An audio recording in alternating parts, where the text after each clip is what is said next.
Voilà, bonjour à toutes et à tous. Alors, bonjour Robert.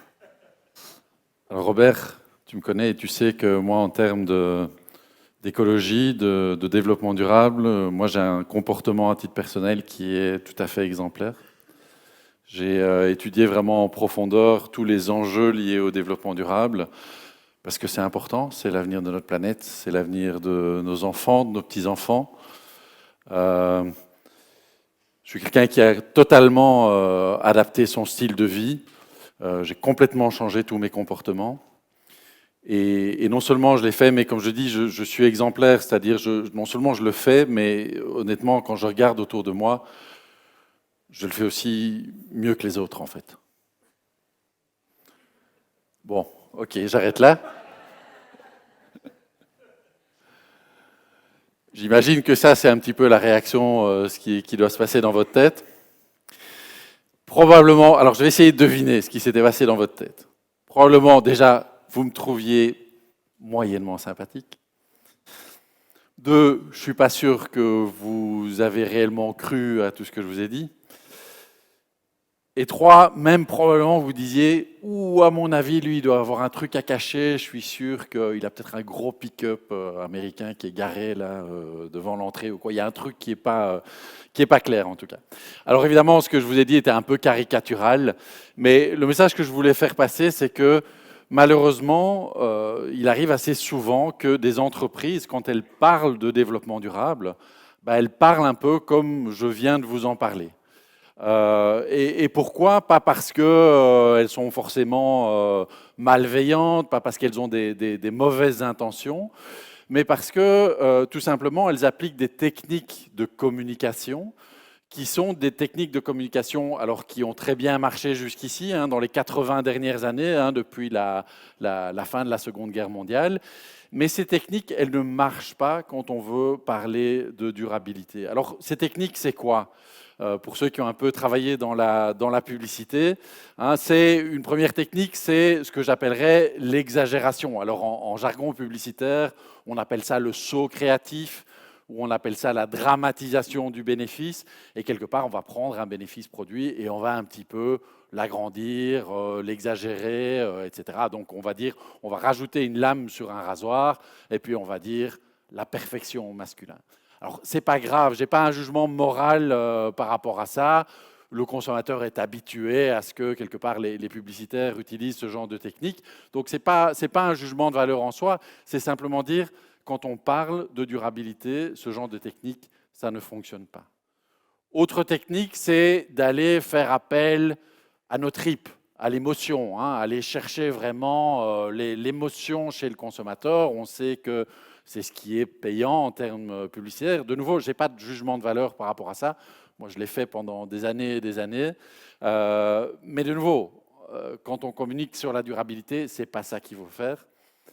Et troisième chose, ben c'est je lave plus blanc que blanc, je lave plus blanc que mes concurrents, c'est avoir tendance à dire qu'on est le meilleur, qu'on est meilleur que les autres, même quand les avantages produits qu'on va avoir, les avantages objectifs sont parfois un petit peu marginaux. Encore une fois, pas de problème, mais problème quand on veut parler du développement durable. Alors, je vais vous parler un petit peu de Fairtrade, hein, qui est l'organisation que j'ai dirigée en Belgique pendant quelques années, jusqu'il y a un petit peu moins d'un an. Et juste prendre une anecdote, en fait. Quand je commençais mon mandat chez Fairtrade, on reçoit les résultats d'une étude qu'on avait commanditée sur les revenus des producteurs de cacao en Côte d'Ivoire. Eh bien, les résultats de l'étude ne sont pas bons. C'est-à-dire on était très déçus parce que malgré le fait que ces cacaoculteurs travaillaient au sein du système Fairtrade, ben, leurs revenus n'étaient pas du tout au niveau auquel on l'attendait. Alors je pense que la chose classique que probablement beaucoup auraient fait dans ce cas-là, c'est de dire, bon, cette étude, on va la garder pour nous. Hein, on ne va pas trop la publier, on ne va pas la mettre sur le site web, et puis on va espérer que personne n'en ait vent, et puis entre-temps, on va essayer un peu d'arranger les bidons et des choses. Et en fait, on a pris une position qui était la position inverse. Non seulement on a publié l'étude, mais on a convoqué la presse. Alors, je vous avoue qu'on était un peu stressés, hein, parce que ce n'est pas gai de convoquer la presse pour leur dire, écoutez, nos résultats ne sont pas bons sur le cœur de ce qu'on fait, nos résultats ne sont pas suffisants. Mais ce qu'on leur a dit, c'est, écoutez, voilà la situation. Voilà aussi ce qu'on va faire. Voilà à quoi on va s'engager. Notamment, on a augmenté très fortement le niveau fortement le prix le niveau du prix minimum Fairtrade, etc. Mais aussi, honnêtement, même si on est le plus grand label de commerce équitable, etc., présent dans le monde entier, etc., ce problème, hein, il est tellement compliqué qu'on ne va pas pouvoir le résoudre tout seul. Donc, s'il vous plaît, aidez-nous, hein, aidez-nous, industrie alimentaire, aidez-nous, grande distribution, aidez-nous, gouvernement, parce qu'en fait, c'est tous ensemble qu'on va pouvoir résoudre le problème. Et alors, petit stress, je vous avoue, hein, avant cette conférence de presse, est-ce que c'est la bonne stratégie ou pas?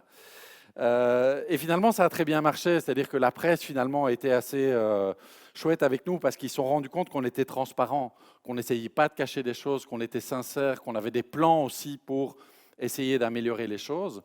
Et puis aussi, cet appel à travailler ensemble, et cet appel, il était entendu. Entre-temps, il y a eu des collaborations, notamment avec la chocolaterie Galère, hein, donc chocolaterie Galère, gouvernement belge, Fairtrade, d'autres acteurs où on a fait des choses vraiment formidables pour les planteurs de cacao. On a une collaboration comme ça avec Colruyt, on a amené aussi Guillian, hein, vous connaissez tous les fruits de mer de Guillian à bord. Et donc cet appel, il a été entendu. Et pourquoi j'insiste sur tes aspects de sincérité et de crédibilité? Parce que malheureusement, il y a une étude qui a été faite l'année passée en Belgique sur des campagnes qui contenaient des messages ayant trait à la durabilité. 83% de ces campagnes ont été jugées par le consommateur comme étant des campagnes de greenwashing. Je ne dis pas qu'elles l'étaient objectivement, c'est-à-dire si vous les aviez montrées à des experts, peut-être que les experts auraient dit non, non, non, c'est OK. Mais le consommateur est extrêmement sensible à ça et a plutôt tendance à considérer qu'on ne lui raconte pas la vérité. Et je crois que la raison pour ça, c'est pas tellement que les industriels, les annonceurs, les entreprises ont envie de les tromper. Alors, parfois c'est le cas, hein, il faut le reconnaître, mais je ne pense pas que ce soit la raison principale. Et quand on demande aux experts, en général, tout le monde est relativement d'accord pour dire non, en fait, c'est de la maladresse. C'est-à-dire, on doit apprendre de nouveaux codes de communication quand on parle de durabilité. Et puis, ce qui est encore beaucoup plus difficile, on doit aussi désapprendre nos anciens codes, hein, tout ce qui a très bien marché jusqu'ici. Ben, malheureusement, dans ce contexte-là, dans ce cadre-là, ça ne marche plus et donc il faut changer. Alors la durabilité, c'est toujours ça, hein, c'est toujours une histoire de changement. Alors le changement, je peux dire le changement c'est maintenant, mais le changement c'est à la fois très excitant, très exaltant parce que c'est explorer des nouveaux horizons, mais c'est aussi compliqué, c'est difficile pour les individus, c'est difficile pour les consommateurs, c'est difficile pour les entreprises. Alors, du coup, qu'est-ce qu'il faut faire?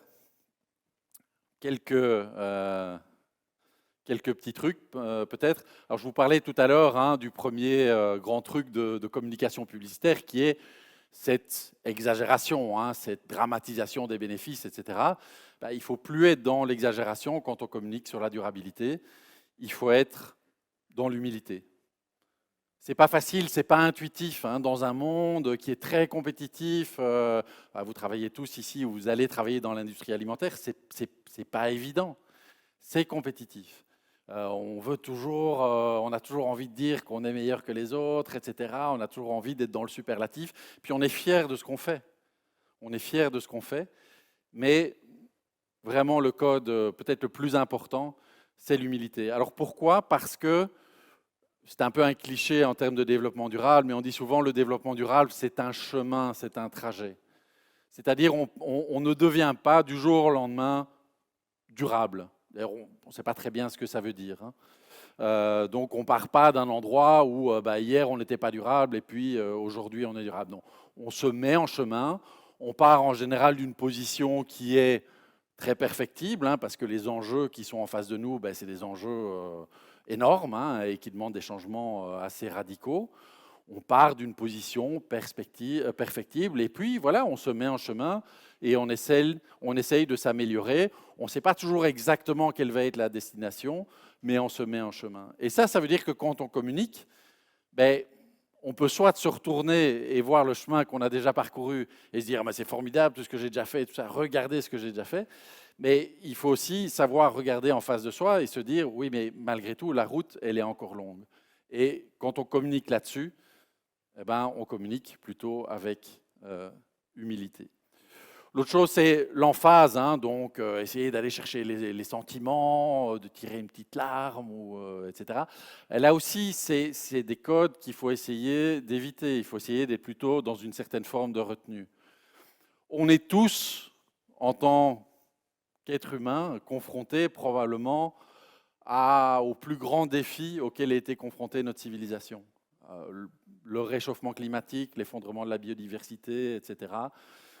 C'est quelque chose voilà, qui peut être paralysant, qui peut être paniquant, et donc qui demande en fait à être abordé aussi de manière avec retenue, surtout quand on est une entreprise. Hein, attention, hein, pas du tout que je critique les entreprises, mais il faut aussi réaliser que qui qu'on soit, finalement, on est petit devant les défis auxquels sont soumis l'humanité. Et donc, quand on en parle, il faut en parler avec retenue. Troisième chose,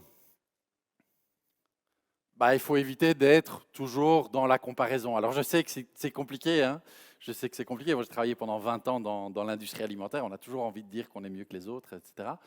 De nouveau, en termes de développement durable, c'est pas ça la question. Je pense pas que ce soit ça que les gens attendent. Les défis du développement durable, ce sont des défis collectifs auxquels on doit tous s'atteler, entreprises, secteurs, c'est-à-dire aussi faire ça avec ses concurrents, gouvernement, consommateurs. Et donc moi je pense que on est plus fort si on communique sur le collectif et sur le fait que ces défis, on va les résoudre ensemble. Alors, il ne parlait pas de développement durable tout à l'heure, mais j'aimais beaucoup la façon dont Pete, je n'ose plus dire Turbeek, What's Cooking, on a parlé, voilà, il faut le temps, hein, de Pete de What's Cooking, on a parlé tout à l'heure, hein, et donc je trouvais ça très chouette en fait d'avoir une grosse entreprise qui pourrait avoir une certaine arrogance, mais qui choisit de se présenter avec une start-up parce qu'on a beaucoup à apprendre les uns des autres. Dans le domaine de la durabilité, c'est vraiment ça, c'est vraiment le collectif qui va être important. Alors, comme aurait dit quelqu'un d'autre, one more thing. Bon, alors c'est évident et je sais que vous le savez, hein, mais je vous ai parlé ici de communication. Bah, c'est évident que avant de communiquer, il faut se mettre en chemin. Alors je sais que le secteur est en chemin et chacune de vos entreprises l'est. Mais voilà, donc soyons bien clairs aussi. Hein. Avant de communiquer, faites en sorte évidemment d'avoir déjà quand même suffisamment avant